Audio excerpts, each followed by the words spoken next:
আহ আগেই বলেছিলাম আজকে দুটি বিষয় নিয়ে কথা বলবো।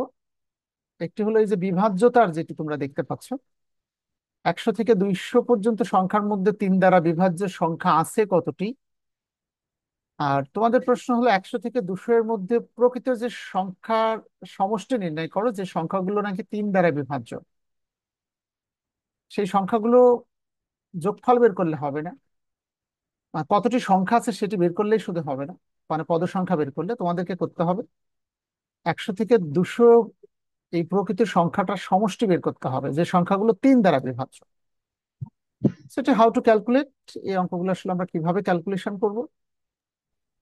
হ্যাঁ, সেম প্রশ্নই তোমরা এবার বা প্রাইমারি এবং গতবারের বিসিএস পরীক্ষার প্রশ্ন খুলে দেখলেও দেখবে সেখানে 100 থেকে 200 পর্যন্ত আহ যে সংখ্যাগুলো তিন দ্বারা বিভাজ্য তাদের সংখ্যা নির্ণয় করো, যেটাকে আমরা পদ সংখ্যা বলে থাকি।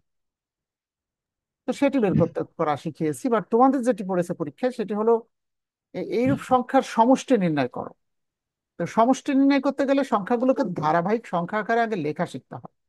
সেটা হাউ টু রাইট ডাউন দেখো, 100 থেকে 200 এর মধ্যে যে সংখ্যাগুলো তিন দ্বারা ভাগ করা যায় তার প্রথম সংখ্যাটা আমরা লিখতে চাচ্ছি। হ্যাঁ, তো তো আমাকে একটু শুরুতেই বলো, 100কে তিন দিয়ে ভাগ করা যায়? কেউ কি বলতে পারবে? 100 থেকে 200 এর মধ্যে এভাবে পরীক্ষায় লিখবে, 100 থেকে 200 এর মধ্যে তিন দ্বারা বিভাজ্য সংখ্যাগুলো নিম্নরূপ। 100 থেকে 200 পর্যন্ত তিন দ্বারা বিভাজ্য সংখ্যার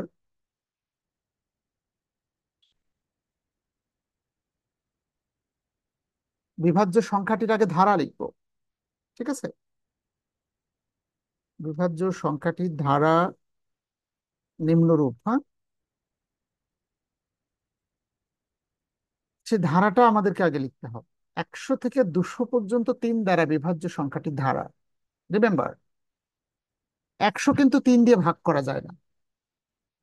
তিন দিয়ে ভাগ করা যায় সেই সংখ্যা যার যোগফল নাকি তিন দিয়ে ভাগ করা যায়। ছোট্ট উদাহরণ দেখো, যদি আমি তোমাকে বলতাম 19 কি তিন দিয়ে ভাগ করা যায়, তুমি বলবে যায় না, কারণ 9 টাকা আর 1 টাকা, 10 টাকা তো তিন দিয়ে ভাগ করা যায় না। আবার আমি তোমাকে বললাম 93 কি ভাগ করা যায় তিন দিয়ে, তুমি বলবে 9 আর 3 12 টাকা তিন দিয়ে ভাগ করা যায়, কাজেই কাজেই 93 3 টাকা তিন দিয়ে ভাগ করা যায়। এটি হলো শর্টকাট স্ট্র্যাটেজি। তো সেই স্ট্র্যাটেজিতে আমরা 100 টাকা, এই অঙ্কগুলোর মধ্যকার যোগফল 1 টাকা, 1 টাকা তো তিন দিয়ে ভাগ করা যায় না। তাহলে 100-র পরে 102, 101, 101ও তিন দিয়ে ভাগ করা যায় না, কারণ 1 টাকা আর 1 টাকা 2 টাকা। তাহলে তিন দিয়ে ভাগ করার জন্য কমপক্ষে তিন দরকার, 2 আর 1 3। 102 হলো সর্বনিম্ন সংখ্যা।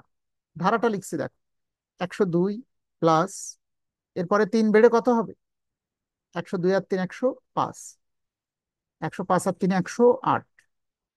এভাবে ডট ডট আমাকে ধারা তৈরি করতে হবে 200 পর্যন্ত। 200 ছাড়িয়ে গেলে হবে না। এবার বলো দেখি আকাশ, 200 কে তিন দিয়ে ভাগ করা যায়?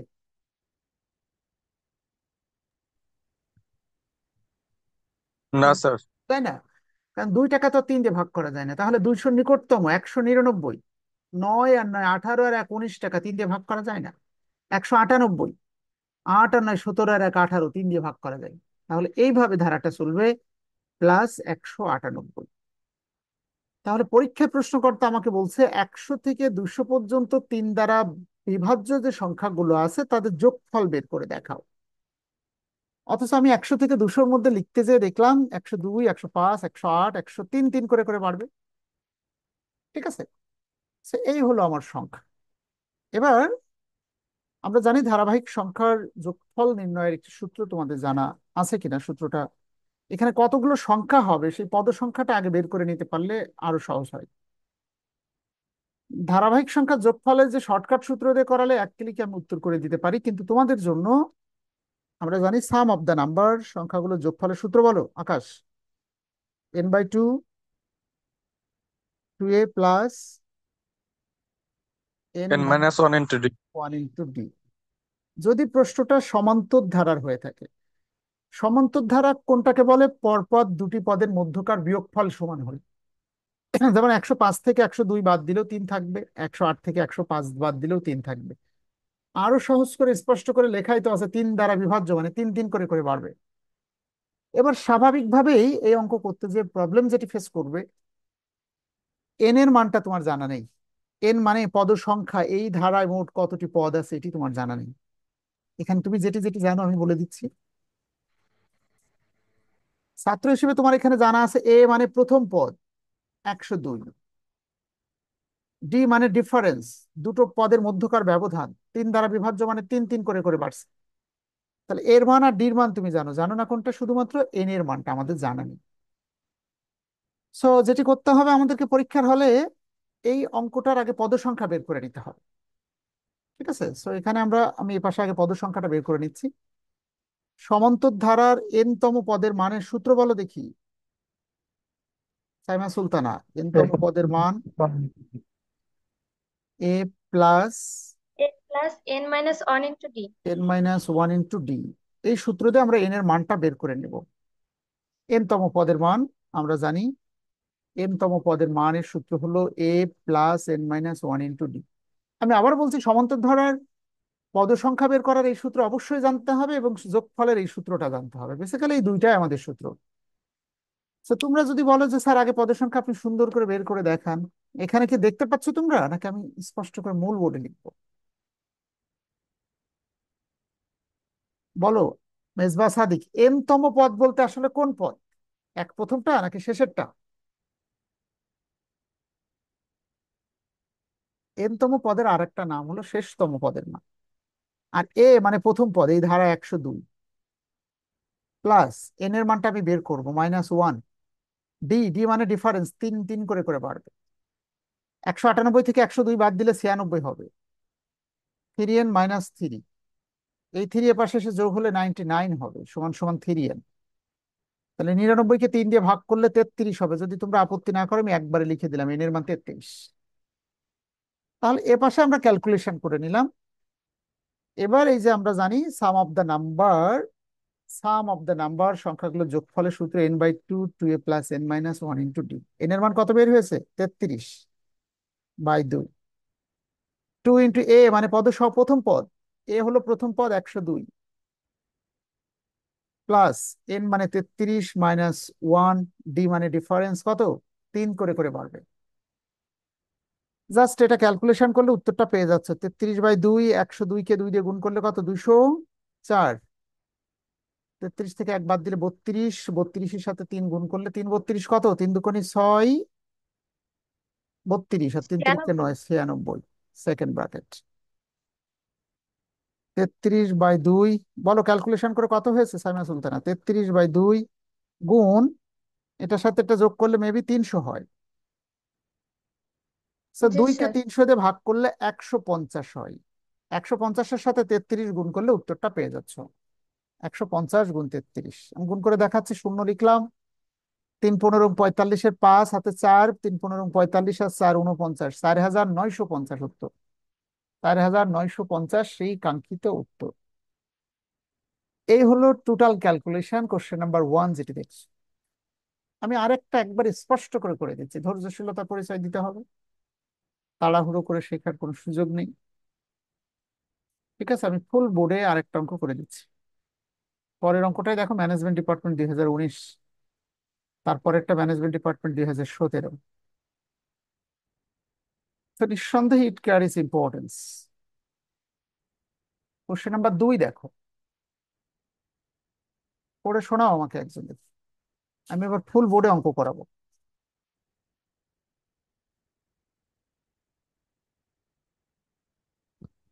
স্যার একটা কোশ্চেন ছিল। শিওর। এখানে যে প্রশ্নে তো 100 থেকে 300, এটা তো বাংলায় লেখা, আমরা তো অঙ্কে সব ইংলিশে লিখবো তাই না? আচ্ছা, নো, বিজনেস ম্যাথমেটিক্স দুটো ভার্সন আছে। বিজনেস ম্যাথের প্রশ্ন আমার সামনেই আছে, আমি গতকালে দেখছি। সেটা পুরো প্রশ্নটাই বাংলায় হবে, যেখানে এই ইংলিশটা লেখাই থাকবে না, এইভাবে অল্টারনেটিভ একসময় এইভাবে থাকতো। পুরো প্রশ্নটাই বাংলায় হবে। আবার 2 পেজ পরে সেম প্রশ্ন পুরাটাই ইংলিশ ভার্সনে থাকবে। তো ছাত্ররা বাংলায় থাকলে আর ইংলিশটা দেখে না। একসময় ছিল অঙ্কগুলো ইংলিশে থাকতো, এখন আর বিজনেস ম্যাথে সেটি নাই। আমি কি বোঝাতে পারছি? না মানে আমরা অঙ্ক তো অঙ্কের যে সংখ্যা ডিজিট গুলা তো ও, ইংলিশে লিখবো সেটা। আচ্ছা, হ্যাঁ, ডিজিটটা অবশ্যই ইংলিশে লিখবে, যেমনটা আমি লিখে দেখালাম। কোথায় সমস্যা বলো তো ঠিক, মানে তুমি বলতে চাচ্ছো অঙ্কটা সম্পূর্ণরূপে ইংলিশে থাকবে কিনা এইভাবে তাই বলতে চাচ্ছো? না না, মানে আমি বলতে চাচ্ছি যে আমরা তো অঙ্কে 100 300 এরকম লিখছি। আর মূলত অঙ্কে তো বাংলায় 100 300 লেখা, তো আমরা তো 100 300 এমনই লিখবো না অঙ্কে, সেটাই বলতে আচ্ছা চাইছি। শোনো, আমি বলি, বাংলায় প্রশ্ন হলো শুধুমাত্র ডিজিট গুলো তুমি ইংলিশ ভার্সনে লিখতে পারবে। আমাকে বোঝাতে পারছি? জি ডিজিট গুলো স্যার। ইংলিশ ভার্সনে লিখে প্র্যাকটিস করতে পারবে, ঠিক আছে? বাংলায় লিখবে অঙ্ক, কিন্তু অঙ্কগুলো লিখবে, ডিজিট গুলো লিখবে ইংলিশ। এটা তো কোনো অসুবিধা নেই। না ঠিক ঠিক আছে আছে, স্যার, বুঝছি। কোশ্চেন নাম্বার 2 আসো দেখি। 100 থেকে 300 এর মধ্যবর্তী সকল স্বাভাবিক সংখ্যা যা নাকি 5 দিয়ে ভাগ করা যায় তাদের যোগফল বের করো। প্রথমত পরীক্ষায় তোমাদের কাজ হলো 100 থেকে 200 পর্যন্ত 5 দ্বারা বিভাজ্য সংখ্যার ধারা লিখতে হবে। 100 থেকে 300 পর্যন্ত, মানে সবই বাংলায় লিখবে, শুধু ডিজিটটা ইংলিশে লিখতে বলছে। 300 পর্যন্ত 5 দ্বারা বিভাজ্য সংখ্যার ধারা, 5 দ্বারা বিভাজ্য সংখ্যার ধারা বা অনুক্রম। বলো ধারাটা, বলো আকাশ। দেখো, 5 দ্বারা, এবার কিন্তু আর 3 না। একটি সংখ্যা 3 দ্বারা ভাগ করা যায় কিনা, যারা চাকরি পরীক্ষার্থী তাদেরকে আমরা শর্টকাট শেখাই। যেমন 373-কে 3 দিয়ে ভাগ করা যায়, ছাত্র এভাবে যোগ করে দেখে, 7 আর 3 10 আর 3 13, 13 টাকা 3 দিয়ে ভাগ করা যায় না, বা কাজে এটা যায় না। আবার যদি প্রশ্ন করি তাকে 321 কি 3 দিয়ে ভাগ করা যায়, বলো তো যাবে?